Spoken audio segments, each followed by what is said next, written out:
So, this video was meant to be accompanied by a British accent, but unfortunately my mic decided to stop doing its one job. So this video is now accompanied by an even louder British accent as I attempt to do a running commentary. You don't even have to watch. You can imagine it's a really crappy audiobook where I can only describe the main character as a lookalike of the Good Doctor. But in today's video, we are playing the Out of Place map. Let's begin. The first round started off with architecture that made this large-eared British boy think it was the Mediterranean. But I knew this wasn't the case as I felt some French energy coming my way. I turned the camera until I found the source. It was the Eiffel Tower. I was like, hold on a second, I've never seen this tree in Paris before. I needed more answers, so I started looking around the map, only to see Caesar's Palace, which is that one location where people book a room in so they can gamble their child's college funds away the same evening. I zoomed down to Las Vegas like a man who was ready to gamble and locked in my guess, only for it to be 8 kilometers away, which I'm not gonna lie is like the other side of the city. Despite the mess up, I went on to the second round with confidence. I quickly noticed this location looked a lot like my home country, but something wasn't right. It was lacking crackheads, drunken geezers and off-licenses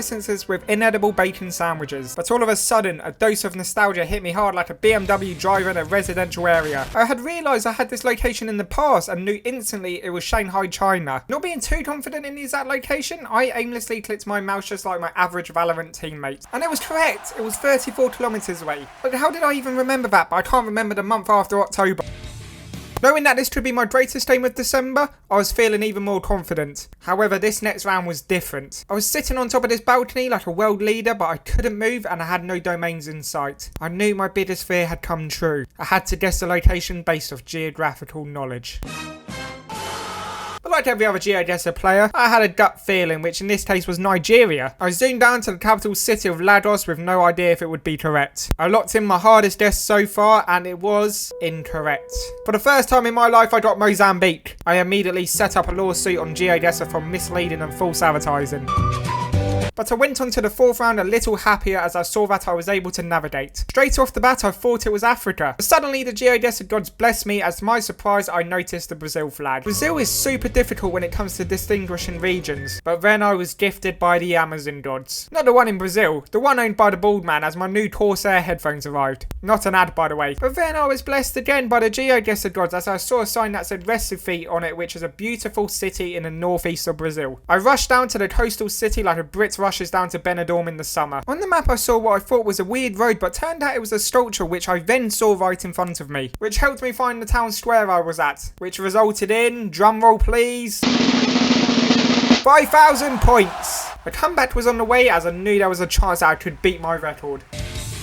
And the final round solidified that hope as I had a repeat of the previous round. But guess what? I still couldn't find it. So I had to settle for 38 kilometers, which meant I officially beat my previous record, and what a game it was. As it only took me 7 minutes. But that's not the end of the story. The next game you're about to see is on another level.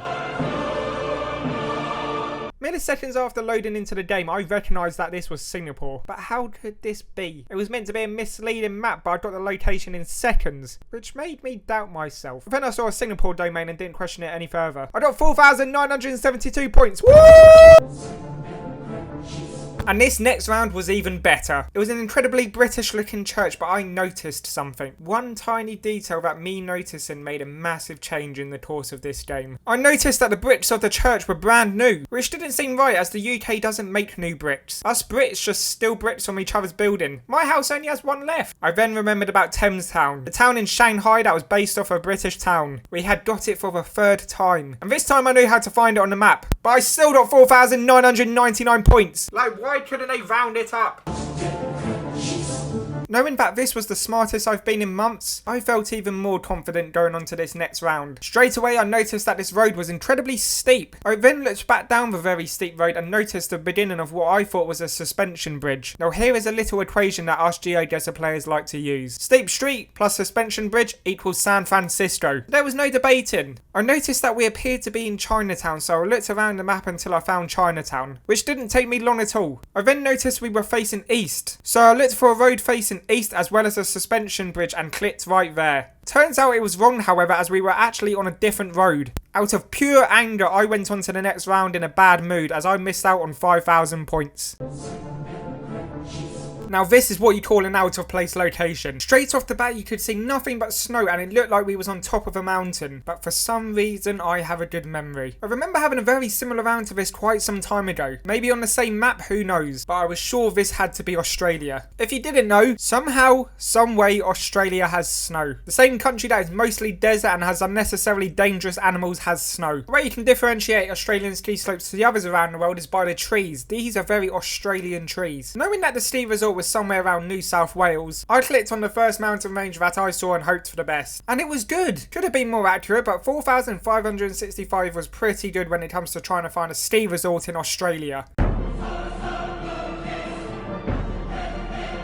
Now this next round wasn't going to be easy. We were unable to move and the camera quality wasn't the greatest. Very early on I noticed a flag that for some reason I thought was the UAE flag at the time and I have no clue why. I may be colourblind but I'm pretty sure that was the Italy flag. But this didn't look like the United Arab Emirates anyway. I really had to strain my eyes on this one trying to look at the signs, but from what I could see this looked like Hanzi, which is Chinese. It was either going to be near two cities, Beijing or Shanghai. I was originally going to go with Shanghai but last second I changed my mind and went with Beijing. And to be honest, I have no idea why. I kind of just had a feeling. So I placed my market in Beijing and hoped for the best. And what a guess it was, as it was just outside of Beijing. 78 kilometers for a China round was very good as it is such a big country. This allowed me to set a new record. A record of 24,000 in 7 minutes. A record that I don't think I'll ever beat on this map.